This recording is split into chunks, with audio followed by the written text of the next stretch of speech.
ही अच्छे हैं, हमें पागल ही रहने दो, हम पागल ही अच्छे हैं। तो ये पागल कौन कहलाते हैं? जो भगवान के हो गए ना, उस परमात्मा के हो गए, जो भक्ति करने लग गए। दुनिया उनको कहती है पागल है, और दुनिया वाले अपने आप को क्या कहते हैं? हम समझदार हैं। यही तो होता है कि ये तो पागल है, बाबा लोगों के चक्कर में पड़ गए।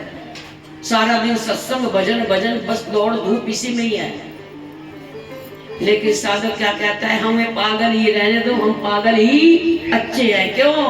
क्योंकि उस पागल को, जो भगवान का प्रेमी है, जो भगवान के नाम का पागल है, उनके संतों का पागल है, तो बताओ वो भाग्यशाली है या उसका दुर्भाग्य है? बोलो जल्दी से बताओ। जो पागल भगवान के नाम से हो गया, संतों का हो गया, वो क्या पागल है या मूर्ख है, या उसको क्या कहा जाएगा? समझदार कहा जाएगा? है पागल? हाँ, समझदार हो तुम सभी अब यहाँ बैठे हो, लेकिन दुनिया की दृष्टि से दुनिया वाले पागल कहते हैं, मूर्ख कहते हैं। और संतों भक्तों की दृष्टि से, भगवान की दृष्टि से महामूर्ख वही है जो हर समय संसार में ही आसक्त रहते हैं। ये प्रश्न पूछा था देवहूति ने अपने पुत्र कपिल देव भगवान से। कहा कि प्रभु, मुझको भगवत प्राप्ति महापुरुष पति के रूप में मिले। कर्दम ऋषि, आपको कथा सुनाई थी विस्तार से, तो भगवत महापुरुष थे कर्दम ऋषि। और पुत्र कौन आया घर में? देवहूति के यहाँ, कर्दम ऋषि के यहाँ, तो पुत्र स्वयं भगवान बन करके आए। तब भी देवहूति कह रही है कि मैं आपसे वंचित हो गई प्रभु। घर में भगवत प्राप्ति महापुरुष है, पति कर्दम ऋषि भगवत प्राप्ति है, और पुत्र भी स्वयं भगवान पुत्र बन करके आए हैं देवहूति के यहाँ। संत भी हैं, भगवान भी घर में है, लेकिन देवहूति क्या कह रही है? मैं खाली के खाली रह गई। मैंने क्या मांग लिया? मैंने संसार मांग लिया, और इस भगवत प्रेम से मैं वंचित हो गई। जब कर्दम ऋषि अपने घर को छोड़ करके जाने लगे, तो ये अपना दुख देवहूति ने व्यक्त किया है अपने पति देव से। तब कर्दम ऋषि ने कहा कि देवी, अब मैं तो उपदेश तुमको दे नहीं सकता। अब उपदेश देने के लिए उनके वचन अमृत का आप लाभ लेंगी तो किसके लाभ लेंगी? तुम्हारे घर में जो बालक तुम्हारा पुत्र बन करके आया है कपिल, ये साक्षात प्रभु नारायण का प्रागट्य है इनका। भगवान हमारे घर में आए हैं। देवी, मैं चलता हूं और तुमको उपदेश कौन देगा? तो तुम्हारे पुत्र रूप में जो भगवान आए हैं, कपिल देव जी आए हैं, उनके उपदेश से आप निहाल हो जाओगे। तो उस समय प्रश्न अनेकों थे। बड़ा ही मार्मिक संवाद है कपिल देव का और देवहूति का, मां और पुत्र का। तो देवहूति के मन में ये बड़ा दुख हुआ कि पुत्र रूप में स्वयं भगवान आए, महामूर्ख पुरुष के रूप में जो भगवत प्राप्ति मेरे पति या कर्दम, इन दोनों के होते हुए घर में रहते हुए भी मैं दूर रही, वंचित रह गई। क्यों? क्योंकि हल्की सी मैंने मांग की, संसार की, गृहस्थ सुख की कामना की है। लेकिन ये कामना भी इसलिए सोच के की थी देवहूति ने, कि कामना इसलिए की क्योंकि भगवान ने तपस्या करते समय जब प्रसन्न हुए भक्ति से, तो भगवान ने, नारायण ने आशीर्वाद दिया था कि तुम गृहस्थ में प्रवेश करो। कर्दम ऋषि से कहा था। इस बात का ज्ञान देवहूति को पता था। तो देवहूति ने यही सोच करके कहा कि 9 कन्या हमारे घर में आ गई है, लेकिन अभी पुत्र रूप में जो भगवान हमारे घर में आएंगे उनका अवतरण तो हुआ ही नहीं है। इसलिए पति को जाने नहीं दिया और याद करवाया भगवान का वचन। भगवान झूठ नहीं बोल सकते। और वो जो 9 कन्या थी वो भी कोई साधारण नहीं थी, ऋषि की संतानें हैं, और वो क्या साधारण हो सकती हैं? वो 9 की 9 जो कन्या थी वो भगवान की भक्ति थी, और इन सभी 9 कन्या का विवाह सब ऋषियों के साथ हुआ है। कृतु, भृगु, पुलस्त, वशिष्ठ, इन सब ऋषियों के साथ विवाह इन कन्याओं का हुआ। अर्थात बता रहे हैं कि 9 प्रकार की भक्ति जिसके जीवन में आ जाती है तो 10वें रूप में भगवान का अवतरण होता है।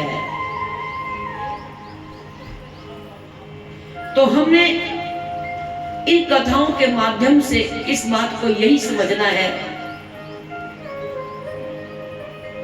कि संसार झूठ है, सपना है, केवल एकमात्र भगवान ही हमारे अपने हैं। और हम क्या गलती करते हैं, जो अपना है वो सपना लगता है, और जो सपना है वो अपना लगता है।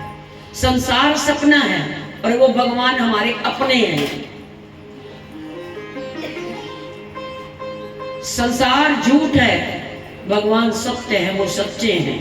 एक तू सच्चा, एक तेरा नाम सच्चा, और एक जो तेरे हो गए वो सच्चे हैं, बाकी सब झूठ है। इसलिए कहा जो उस सावरे को सदा ढूंढता है, उस सावरे को सदा ढूंढता है, उस सावरे को सदा ढूंढता है, एक दिन उसे सावरा ढूंढता है, तो एक दिन उसे सावरा ढूंढता है, जो उस सावरे को सदा ढूंढता है, उस सावरे को सदा ढूंढता है, एक दिन उसे सावरा ढूंढता है, एक दिन उसे सावरा ढूंढता है, उस सावरे को सदा ढूंढता है, उस सावरे को सदा ढूंढता है।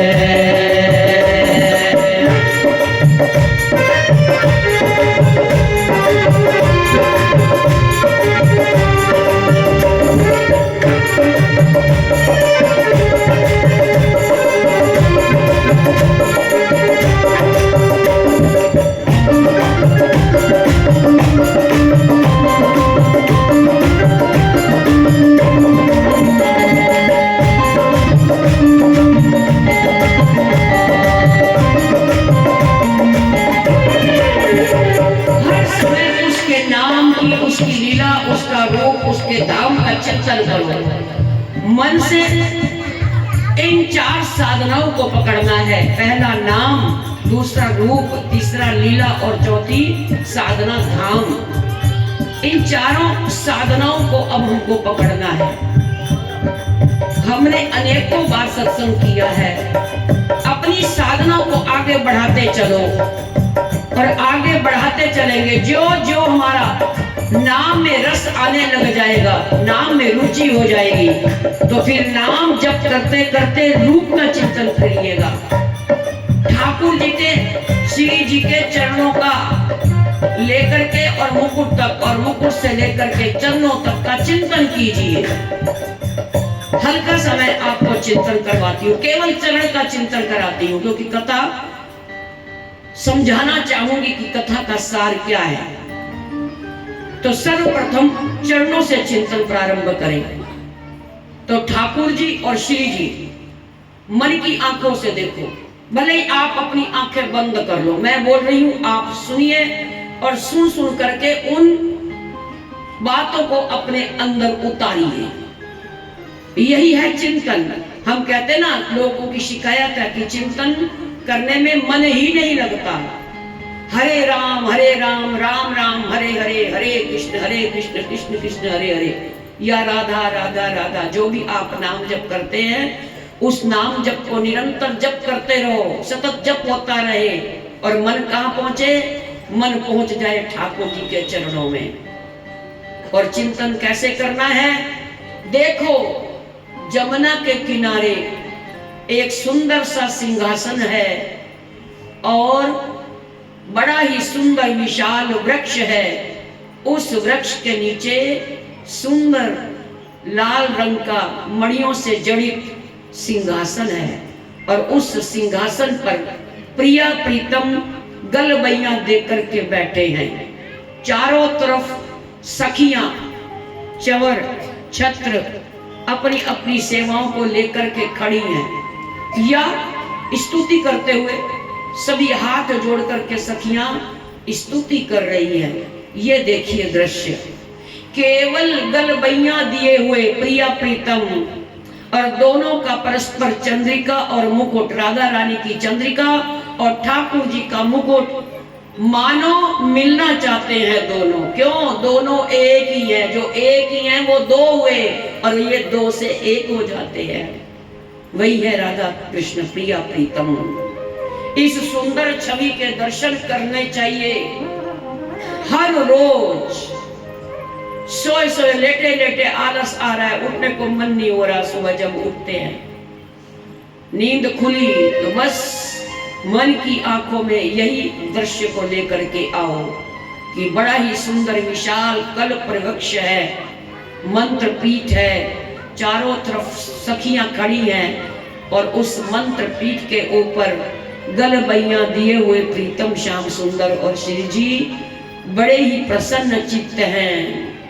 और अपने आप को भी देखो, और कैसे देखो, अपनी गुरु सखी को साथ में लेकर के उत्तर दिशा में गुरु सखी खड़ी हैं, कुंद प्रिया जी हैं, वो भी स्तुति कर रही है। हम भी कुंद प्रिया सखी अपनी गुरु सखी के पास, कंधे के पास उत्तर दिशा की ओर इस प्रकार से खड़ी हैं कि दोनों की दृष्टि हम पर आ जाए, अर्थात प्रिया और प्रीतम की दोनों की दृष्टि हम पर पड़े। इस प्रकार से अपने आप को इस झांकी के दर्शन करने हैं। तो कितनी देर लगेगी इस झांकी को दर्शन करने से? केवल 2 सेकंड, 4 सेकंड, 3, बाकी बढ़ा तो कितना भी बढ़ा लो उसको। हम तो एक हल्का सा आपको चित्रण दे रहे हैं, समझा रहे हैं कि किस प्रकार से आपने चिंतन करना है। और चरण पीठ है, हरे रंग की चरण पीठ है, मोतियों से जड़ी हुई है, और उस चरण पीठ के ऊपर प्रिया प्रीतम के युगल चरण हैं। और उन युगल चरणों में प्रणाम करो। पहले गुरु सखी को प्रणाम, फिर सभी अनंत जितनी भी सखियां हैं उन सखियों को प्रणाम। नमस्कार राधा रानी, आपकी सभी सखी मंडल को प्रणाम है। इस प्रकार से गुरु सखी को प्रणाम करते हुए हमने ठाकुर जी के चरणों का चिंतन करना है। ठाकुर जी का चिंतन करूंगी तो दोनों का ही चिंतन हो जाएगा, अर्थात मैं बोलूंगी तो एक का ही नाम लेकर के, लेकिन चिंतन दोनों का। दोनों बैठे साथ साथ, पहले जैसे ठाकुर को प्रणाम किया, उनके चरणों को देखा, दर्शन किया, ऐसे ही राधा रानी के गौरवर्ण गोरे रंग के हैं, दूध जैसा गोरा रंग है, कंचन सा वर्ण है, और श्याम सुंदर का सावला रंग है। लेकिन पास में बैठी हुई ये गौरवर्णा राधिका जी, उनकी छवि पड़ जाती है तो इनके चरण भी गोरे लगने लग जाते हैं, ठाकुर जी के भी। तो इनके चरणों का दर्शन कीजिए और ठाकुर जी के चरण कमल की दोनों चरणों की उंगलियों को नमस्कार। उंगलियों में सुंदर पत्रावली बना रखी है, सखियों ने बनाई है, बड़े सुंदर चरण हैं। नाखूनों को नमस्कार, नाखूनों में दिव्य मणियों से जड़े ये पदनख हैं नाखून, उनको प्रणाम करो।